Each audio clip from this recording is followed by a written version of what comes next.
Hi, I'm Scott Flowers with Cloud Ninjas. Today we're here to continue our series on the Dell PowerEdge R650xs. In this video, we're going to go over mass updates. Let's get going.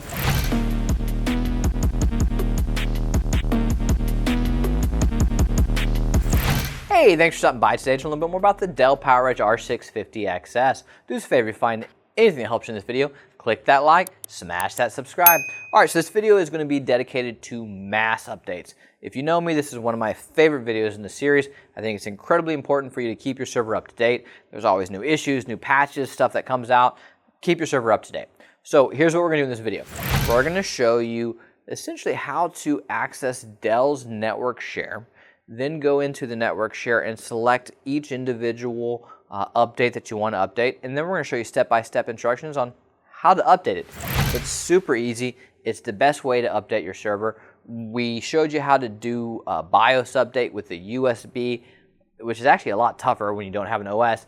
This way we're going to show you is the best way to keep your server up to date and what we highly recommend. So let's hop into the fun stuff. Alright, so let's show you how to do mass updates for your 15th gen server, and we're going to show you step-by-step instructions for everything you need to know. So first things first, we are going to boot up our 15th gen server. Upon boot, we're going to hit F10 to get into the Lifecycle controller. Navigate to Firmware Update on the left side of the screen and select Launch Firmware Update. Select Network Share, CIFS, or NFS, or HTTP, or HTTPS server from the options listed and click Next. If you've not previously configured the network settings, it will prompt you to configure the network settings. At this moment, we will select Yes. You need to select the network port that your Cat5 cable is plugged into. What we're currently using is integrated NIC 1. Change the IP address source to DHCP and click Next in the bottom right corner of your screen. This will apply the changes and automatically set an IP address which will give the server internet access.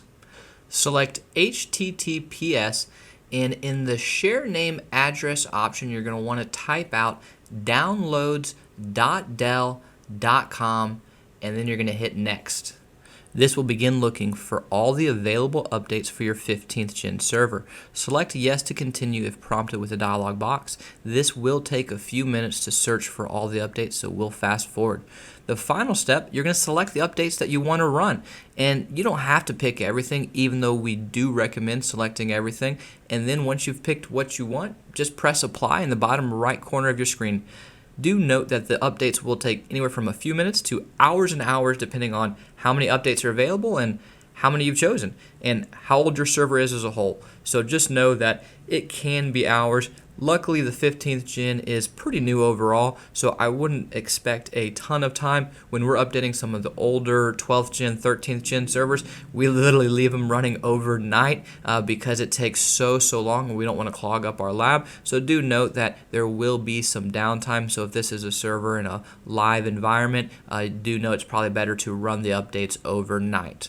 The server is going to begin downloading, installing all the updates, and then it will reboot after it's finished. Congratulations, you've successfully updated your 15th gen server to the latest revisions. Hey, if you found this video helpful, do us a favor. Click that like and smash that subscribe. And if you're looking for any custom built Dell, HPE, Supermicro, IBM, Cisco, we'd love the opportunity to earn your data center or your home lab's business. We build new and we build used. So please give us an email or a call at sales@cloudninjas.com. That's sales@cloudninjas.com.